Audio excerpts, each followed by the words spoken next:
की अंडरस्टैंडिंग कैसी हो जी मैम? ये जो हैं पियाजे के 4 स्टेजेस, कॉग्निटिव डेवलपमेंट के 4 स्टेजेस, मतलब हर स्टेज जो है ना उसमें बताया गया है कि बच्चा क्या क्या सीखेगा, उसकी इंटेलिजेंस इस एज में कितनी होगी, वो क्या क्या काम कर सकेगा। ठीक है, तो सबसे पहला जो स्टेज पियाजे का जो हम पढ़ेंगे वो है द सेंसरी मोटर। ठीक है, तो इसमें क्या होता है, ये बर्ड पैदाइश से लेकर 2 साल तक के बच्चे की इसमें बात की है इस स्टेज में। ठीक है, तो इस स्टेज में बच्चे की एक्टिविटीज क्या क्या होंगी। Infant constructs an understanding of the world by coordinating sensory experiences with motor actions. अब sensory क्या होता है, motor क्या होता है? Sensory ये हमारे senses से निकला है, जैसा कि हमारे 5 senses है ना, smelling, hearing, test, touch.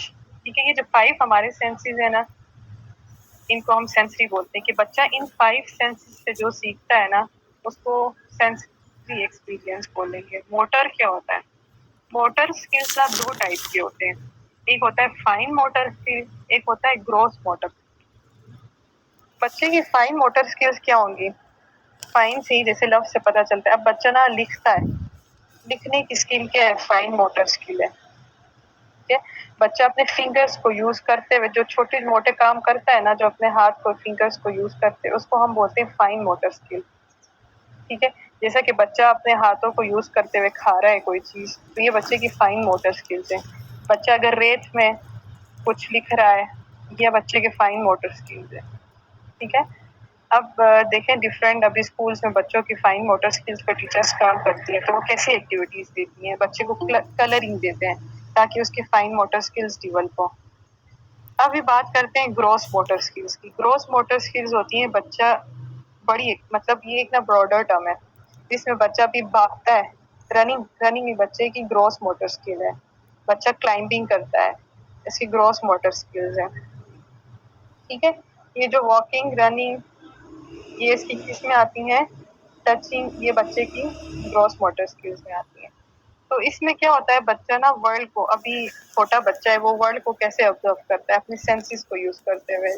Mostly आपने छोटे बच्चों को देखा होगा, वो क्या करते हैं, चीजों को ऑब्जर्व करते हैं, हर वक्त उनके अंदर क्यूरियोसिटी होती है, वो चीजों को ऑब्जर्व करते हैं और ऑब्जर्व करके ही चीजों को सीखते हैं। ठीक है, बच्चे किसी भी चीज को मुंह में डालते हैं, टेस्ट करके ही वो एक्सपीरियंस करते हैं कि कैसी चीज है। ठीक है, तो इस स्टेज में, शुरू के स्टेजेस में बच्चा क्या करता है, अपनी सेंसरी एक्सपीरियंसेस को यूज करता है, अपने मोटर एक्शंस को यूज करके चीजों को समझने की कोशिश करता है। ठीक है, अब बच्चे के अंदर इस स्टेज में ऑब्जेक्ट परमानेंस आती है। अब ऑब्जेक्ट परमानेंस होता क्या है? ठीक है, ऑब्जेक्ट परमानेंस के आगे ब्रैकेट में लिखा है मेमोरी। ठीक है, किसी भी चीज को याद रखना। ऑब्जेक्ट परमानेंस होता है concept that objects continue to exist even when they are not inside. जैसा कि ऑब्जेक्ट परमानेंस के एग्जांपल में आपको एक एग्जांपल के थ्रू समझाती हूँ कि एक बच्चा है, उसके साथ हम ना ये पीकाबू खेलते हैं, जो छुपन छुपाई होती है, उसको पीकाबू बोलते हैं।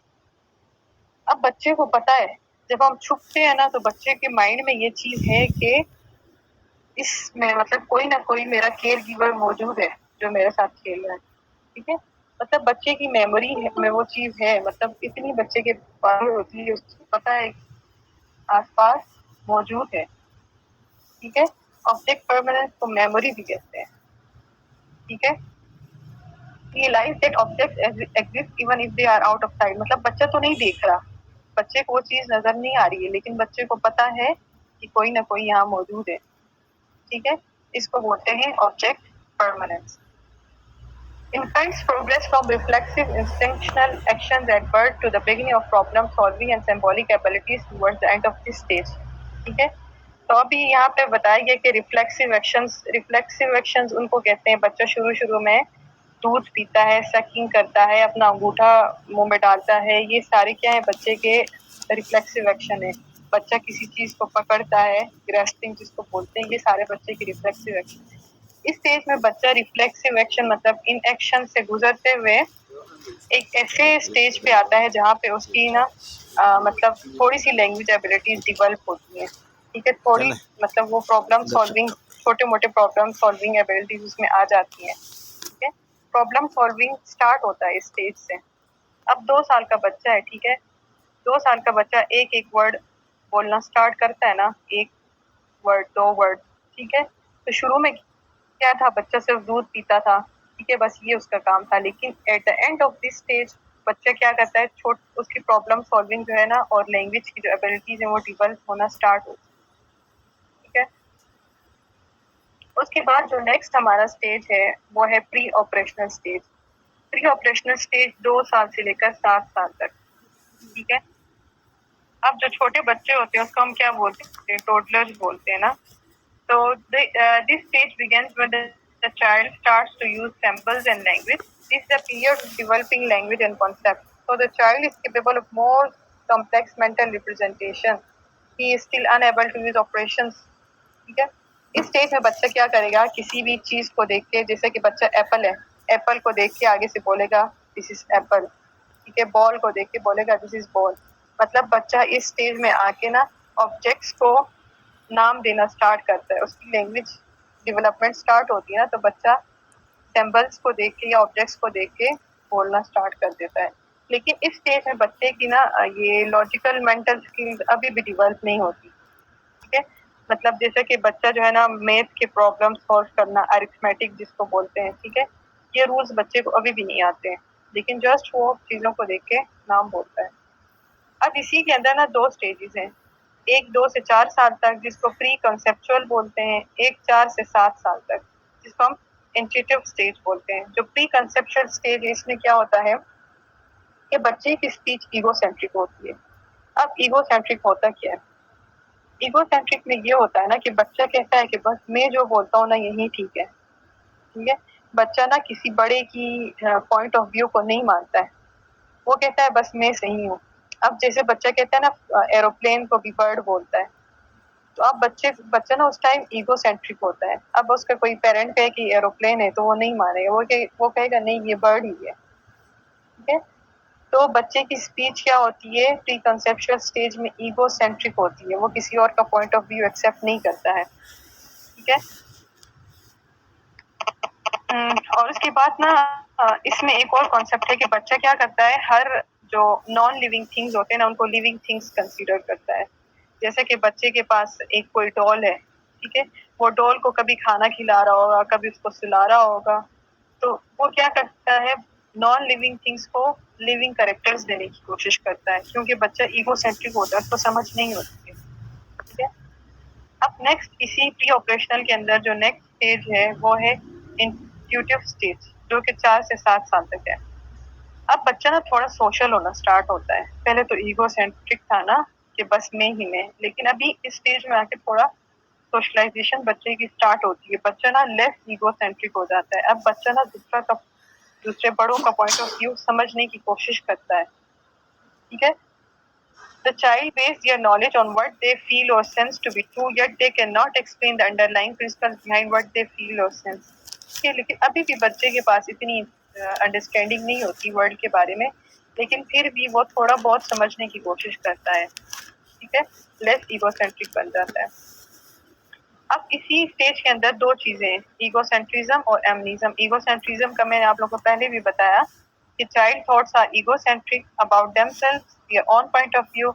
It is an inability to see world from another else eyes, ठीक है। मतलब वो दूसरों के पॉइंट ऑफ व्यू को नहीं मानता है, ठीक है, दूसरे जिस तरह दुनिया देख रहे होते हैं वो इस तरह समझने की कोशिश नहीं करता है।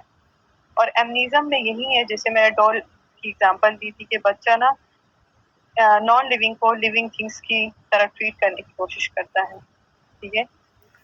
तो ये 2 कॉन्सेप्ट्स जो है ना इस स्टेज में बहुत ज्यादा इंपॉर्टेंट है, एक ईगोसेंट्रिज्म, एक एमनिज्म, ठीक है। यहाँ तक क्लियर है सबको? स्टेज है वो है कंक्रीट ऑपरेशनल स्टेज, ठीक है। Concrete operational stage 7 to 12 years, बच्चे की 7 साल से लेकर 12 साल तक की उम्र में ये स्टेज होता है। इसमें पहले तो बच्चा टोडलर था, इन्फेंट था, लेकिन इसमें चाइल्डहुड से लेकर अर्ली एडोलसेंस, ठीक है। तो the concrete operational stage is characterised by appropriate use of logic, ठीक है। अब जैसे जैसे बच्चा बड़ा होता जाएगा तो वो चीजों को लॉजिकली समझने की कोशिश करेगा, ठीक है। ईगोसेंट्रिज्म से निकलेगा बच्चा, लॉजिक की तरफ आएगा, ठीक है। तो इस स्टेज के अंदर ना बहुत इंपॉर्टेंट जो फीचर्स हैं वो ये हैं। सबसे पहला जो फीचर है वो है सीरिएशन। ठीक है, इस स्टेज के अंदर सीरिएशन होती है। अब सीरिएशन क्या है? The ability to sort objects in an order according to size, shape or another characteristic. For example, if given different size objects, they may place them accordingly. इस स्टेज में आके बच्चे के अंदर ना सीरिएशन डेवलप हो जाती है। सीरिएशन में ये होता है कि बच्चा ना चीजों को एक ऑर्डर में रखता है। जैसा कि अब बड़ी चीज है तो उसको बड़ी चीज को पहले रखेगा, उसके बच्चे के आगे डिफरेंट आप शेप्स रखो तो बच्चा क्या करेगा? सबसे बड़ी चीज रखेगा, उसके बाद छोटी, उसके बाद छोटी, इसके बाद छोटी। मतलब वो चीजों को ना एक ऑर्डर में रखना सीख जाएगा। या आप ऐसे करो, बच्चे के आगे कुछ बर्ड्स, कुछ एनिमल्स, ठीक है, उसके सामने रख लो, जो टॉयज होते हैं बर्ड्स और एनिमल्स के। तो बच्चा क्या करेगा? बर्ड्स को अलग करेगा, एनिमल्स को अलग करेगा। ठीक है, बच्चे के अंदर ये थिंकिंग जो है ना, ये इंटेलिजेंस डेवलप हो जाती है इन कंप्लीट ऑपरेशनल स्टेज। ठीक है, और उसके बाद बच्चों के अंदर ट्रांजिटिविटी आती है। ट्रांजिटिविटी क्या है? The ability to recognise logical relationship among elements in serial order. If A is taller than B, B is taller than C. ठीक है, बच्चा चीजों को ऐसे समझने की कोशिश करेगा कि ये इससे बड़ा है, ये इससे छोटा है। ठीक है, तो ये इंटेलिजेंस भी बच्चों के अंदर आ जाती है। उसके बाद इस स्टेज में बच्चों के अंदर क्लासिफिकेशन की जो एबिलिटी है ये डेवलप होती है। क्लासिफिकेशन में क्या करेगा बच्चा? इसी तरह जैसे कि सीरिएशन में किया था, इसी तरह क्लासिफिकेशन में भी करेगा। मुख्तलिफ चीजों को, मतलब जिनके फीचर्स एक जैसे हैं, ठीक है, जिनमें कॉमन फीचर्स है उनको अलग करेगा, जो डिफरेंट है उनको अलग करेगा। ठीक है, for example, there is a class of object called dogs, there is also a class animals, but all dogs are also animals, so the class of animals include that of dog. अब बच्चे के mind में एक concept है कि dog जो है ना, चाहे वो छोटा हो बड़ा हो, वो एक जानवर है। ठीक है, पहले बच्चा ईगो सेंट्रिक था, वो कुछ एनिमल्स को देख के कहता था नहीं सिर्फ ये जानवर है, बाकी जानवरों में नहीं आते। लेकिन अब बच्चा लॉजिकली सोचना स्टार्ट किया तो वो उसको समझ है कि चाहे कुत्ता छोटा हो बड़ा हो जैसा भी हो, वो किसकी कैटेगरी में आता है? एनिमल्स में आता है। ठीक है, एनिमल्स की कैटेगरी डिफरेंट है, मैमल्स की कैटेगरी डिफरेंट है। ये लॉजिक बच्चे के अंदर डेवलप होना स्टार्ट हो जाती है। उसके बाद इस स्टेज में बच्चे के अंदर डीसेंट्रिंग ये एबिलिटी भी आ जाती है। The ability to take multiple objects of a situation into account. For example, the child will no longer perceive an exceptionally wide but short cup to contain less than normally wide. इस stage में बच्चे को क्या होता है? अभी logically बच्चा समझना स्टार्ट करता है ना, तो बच्चे के आगे दो कप्स रखते हैं। एक थोड़ा लंबा होता है कप, एक छोटा कप होता है। छोटा होता है और चौड़ा होता है। ठीक है, दोनों कप्स के अंदर ना 1 लीटर पानी जाता है दोनों के अंदर, लेकिन उनका बाहर से साइज जो है ना वो डिफरेंट है। कोई एक लंबा है, एक छोटा है और चौड़ा है। तो बच्चा ना इस चीज को समझने की कोशिश करेगा कि पैटर्न जैसा भी हो, लेकिन दोनों ही चीज जो है ना सेम पानी दोनों में आता है। ये बच्चा समझने की कोशिश करेगा। अगर आप छोटे बच्चे के सामने जो 2 इयर्स का हो या 3 इयर्स का, उसके सामने ना ये दोनों कप रखें, एक लंबा हो एक चौड़ा हो, तो बच्चा कहेगा जो लंबा वाला है इसमें ज्यादा पानी जाएगा।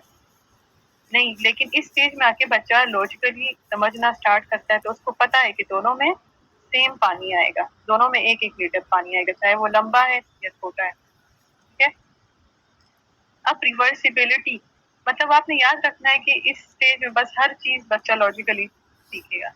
ठीक है, अब रिवर्सिबिलिटी भी आती है बच्चों में। बच्चा क्या करता है? अंडरस्टैंड करता है 4+4 भी 8 होता है, 8-4 भी 4।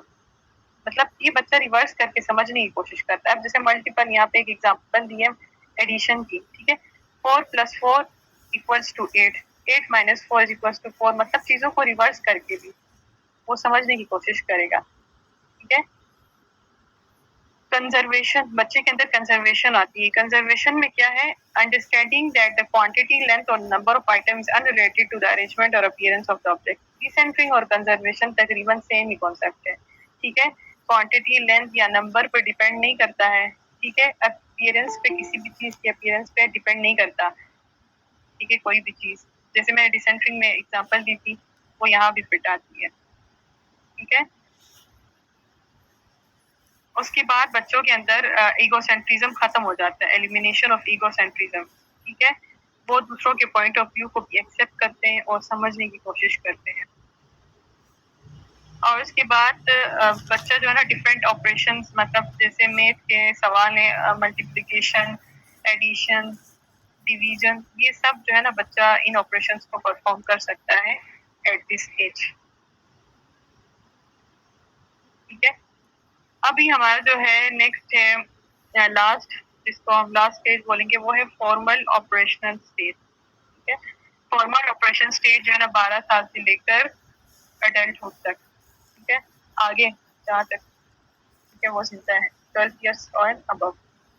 The thought becomes increasingly flexible and abstract in carrying out systematic experiments. ठीक है, अब उसके थॉट्स फ्लेक्सिबल हो गए। फ्लेक्सिबल मीन्स कि वो दूसरों के पॉइंट ऑफ व्यू को भी एक्सेप्ट करना स्टार्ट हो गया। ठीक है, और वो ये एंड एब्स्ट्रैक्ट मीन्स कि वो कहता है कोई भी चीज़, कोई भी नॉलेज फिक्स नहीं है। ठीक है, वो ये चीज़ जो है ना समझने की कोशिश करता है और वो डिफरेंट जो है ना एक्सपेरिमेंट्स परफॉर्म करता है इस एज में। The ability to systematically solve a problem in a logical methodological way, एक लॉजिकल वे में, ठीक है, एक मेथड को फॉलो करते हुए वो चीज़ों को सॉल्व कर सकता है इस एज में। Understand that nothing is absolute, everything is relative. ठीक है, कोई भी चीज़ फिक्स नहीं है। ठीक है, वो चीज़ें जो है ना, वो नॉलेज जो है ना चेंज होती रहती है, वो ये अभी समझना स्टार्ट करता है। उसके बाद डिफरेंट बच्चे के अंदर स्किल्स आती हैं, जैसे कि logical thoughts, deductive reasoning, inductive reasoning. ठीक है, डिडक्टिव रीजनिंग, इंडक्टिव रीजनिंग, इसको मैं एंड में समझाती हूँ, क्या पता इससे भी कोई एमसीक्यूज बन सकता हो। ठीक है, बच्चा जो है ना डिफरेंट अब वो सोशल हो गया है। ठीक है, बच्चा एक सोशल एनिमल बन गया, वो सोसाइटी में जाके इंटरेक्ट करता है, न्यू नॉलेज को एक्वायर करने की कोशिश करता है। उसके बाद the child way of thinking is at its most advanced, although the knowledge it has to work with will change. ठीक है, बच्चे की नॉलेज जो है ना बहुत ज़्यादा स्टेज पे आके एडवांस हो गई है। ठीक है, और ये जो नॉलेज है ना वो चेंज होती रहती है बच्चे की with the passage of time. अब एजुकेशन में क्या इम्प्लीकेशन है पियाजे की? अब हमने थ्योरी पढ़ी, उसकी डिफरेंट स्टेजेस पढ़े, अब हमने इसको इसकी एजुकेशनल इम्प्लीकेशंस क्या है, कैसे हम इसको अप्लाई कर सकते हैं, इसकी एप्लीकेशन क्या है। तो हमने जब हम क्लासरूम में जाएंगे एज अ टीचर्स जो होते हैं वो कैसे अप्लाई कर सकते हैं। तो उन्होंने ये बात याद रखनी कि childs are the little scientist, उनको डिस्कवरी का मौका देना है। ठीक है, और बच्चों को जो है एक्टिव पार्टिसिपेशन बहुत ज़्यादा ज़रूरी होगी। बच्चे जो है ना अकॉर्डिंग टू पियाजे एक्टिव लर्नर्स होते हैं, नॉट द पैसिव लर्नर्स, वो पैसिव लर्नर्स नहीं होते। उसके बाद करिकुलम को ऐसे डेवलप करना चाहिए, चिल्ड्रन के डेवलपमेंटल लेवल को देखते हुए जो है ना करिकुलम को डेवलप करना चाहिए अकॉर्डिंग टू द पियाजे। उसके बाद क्लासरूम एक्टिविटीज अरेंज करनी चाहिए जिसकी वजह से बच्चों के अंदर सेल्फ लर्निंग है ना उसको प्रमोट कर सकें। उसके बाद सोशल इंटरेक्शंस बहुत ज़्यादा ज़रूरी है। ठीक है, बच्चों को डिफरेंट ग्रुप एक्टिविटीज़ देना चाहिए ताकि वो एक्टिवली पार्टिसिपेट करें। ठीक है, और उसको डिफरेंट प्रोजेक्ट्स देने चाहिए और जो इंस्ट्रक्शंस बच्चों को टीचर देगी वो according to the mental level देगी। ठीक है, एक्टिविटीज़ भी उनके मेंटल लेवल को देखते हुए देगी। बस यही है पियाजे की जो क्रिएटिव थिंकिंग को उसने ज़्यादा फोकस किया है कि बच्चों को आप लोगों ने क्रिएटिव बनाना है, नॉट द पैसिव। अब इंडक्टिव लर्निंग और डिडक्टिव लर्निंग के बारे में बताऊं थोड़ा सा। ये एक अलग, ठीक है, इससे हट के मैं आप लोग को बता रही हूँ कि इंडक्टिव लर्निंग क्या होती है, डिडक्टिव लर्निंग क्या होती है। इंडक्टिव लर्निंग में क्या होता है, स्पेसिफिक टू जर्नल होता है। ठीक है, स्पेसिफिक टू जर्नल होता है और डिडक्टिव में जर्नल टू स्पेसिफिक है। ये दोनों एक दूसरे के अपोजिट है। अभी इंडक्टिव रीजनिंग भी होती है। ठीक है, इंडक्टिव रीजनिंग में क्या होता है, हम कोई एक रूल देते हैं। ठीक है, अभी किसी भी फेनोमेना को पहले हम क्या करते हैं, कोई एक्सपेरिमेंट करते हैं। एक्सपेरिमेंट करने के बाद ना हम क्या करते हैं, एंड में कोई रूल देते हैं या कोई कंक्लूजन देते हैं। ठीक है, उसको बोलते हैं इंडक्टिव लर्निंग। लेकिन डिडक्टिव लर्निंग में क्या होता है, हम पहले से कोई मैथ का कोई रूल, ठीक है, हमें पहले से पता होता है, उसके जरिए हम चीज़ को प्रूफ करते हैं। ठीक है, अभी जैसे मैं आप लोग को इंडक्टिव लर्निंग एक एग्जांपल के थ्रू समझाऊंगी। अभी मैं कोई स्पाइसी चीज़ खाती हूँ, ठीक है, मेरे स्टमक में पेन होता है। अब मैंने एक ना जर्नल रूल बनाया, ठीक है, कि जैसे ही मैं स्पाइसी चीज़ खाने से स्टमक में पेन होता है, मेरा एक ये रूल बन गया। ठीक है। किसी फेनोमेना से गुजरते हुए एंड में कोई लॉजिक या रूल देना इंडक्टिव रीजनिंग कहलाता है। ठीक है। और डिडक्टिव रीजनिंग में क्या होता है, किसी रूल को लेते हुए कोई एक्सपेरिमेंट करना, मतलब उस रूल को प्रूफ करना, डिडक्टिव रीजनिंग कहलाता है। ठीक है। ये इसका भी एमसीक्यू अक्सर बनता है कि what is deductive and what is inductive.